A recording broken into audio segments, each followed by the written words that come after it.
Hello everyone, this is Asif Ali. जैसा कि हमारी एक सीरीज कंटिन्यू थी, आज का हमारा टॉपिक रहेगा symbol, imagery, irony.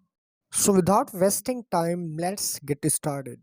A symbol is an object that represents something else rather than itself. Symbol समझ लीजिए कि एक ऑब्जेक्ट होता है जो खुद को रिप्रेजेंट किए बगैर किसी और चीज को रिप्रेजेंट करता है। एग्जाम्पल की मदद से समझ लेते हैं।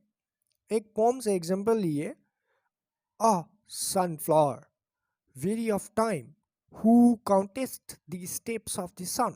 ये एक पोम है विलियम ब्लेक की। इस पोम में सनफ्लावर को एज अ सिंबल यूज किया गया है ह्यूमंस के लिए, और यहाँ पे जो सन है वो सिंबलाइज कर रहा है लाइफ को। पोएट बेसिकली यहाँ पे इंसान जात की जिंदगी के बारे में बता रहा है। जैसे एक इंसान का एक साइकिल, लाइफ साइकिल होता है ना। जैसे कई इंसान इस दुनिया पे आए और कई चले गए, मतलब जनरेशन टू जनरेशन जितने यहाँ पे लोग आए, इस ट्रैक पर, इस ज़मीन पर आए, रहे और चले गए। और यहाँ पे जो सनफ्लावर है वो सिंबलाइज कर रहा है ह्यूमन को, एंड जो सन है वो लाइफ को सिंबलाइज कर रहा है। सिंपली आप ये समझ लीजिए, सिंबल एक ऑब्जेक्ट है, दिख कुछ हो रहा और उसकी मीनिंग कुछ और है। बस इतना समझ लीजिए। एक और एग्जांपल के साथ मैं आपको क्लियर करके देता हूँ। रोज, रोज गुलाब का फूल होता है, लेकिन देखें जब आप अपने बिलवेड को वो फूल देते हैं तो उसका मतलब वहां पे आप उस रोज को सिंबलाइज कर रहे हैं as a love. I hope so it's clear now. Irony. It is situation that means quite opposite to what is apparently said. Arnie का मतलब ये होता है कि आपके जो वर्ड्स होते हैं वो अपोजिट होते हैं। कैसे? आप किसी के ऊपर तंज कर रहे हैं और आपके वर्ड्स पॉजिटिव हैं, लेकिन उनकी मीनिंग नेगेटिव है। कैसे? जैसे आप घर में फॉर एग्जांपल एक गिलास तोड़ देते हैं और आपकी वालिदा आपके ऊपर तंज करते हुए कहती है कि ब्रावो, शाबाश, अच्छा काम किया आपने।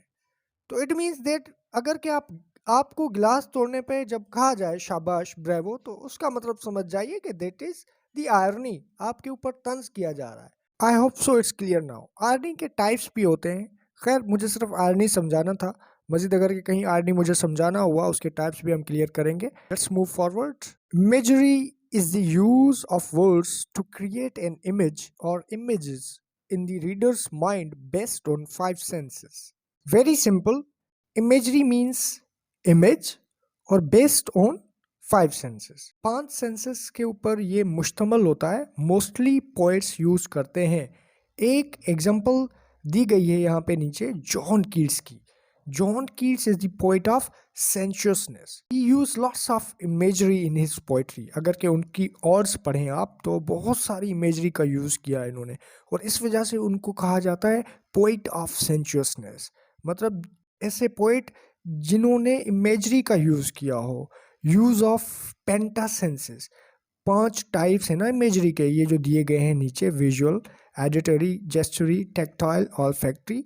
इन पांच इमेजरी का यूज किया गया है जॉन कीट्स की पोएट्री में।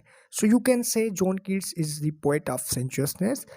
It's very simple. Imagery means image, you can say, and that based on five senses, जो कि five senses नीचे दिए गए हैं, और आपको एक एग्जांपल भी दी जॉन कीट्स की, that he is the poet of sensuousness, how he used five senses in his poetry. I hope so that's clear now. If you have any question, ask in comment box. Thank you so much.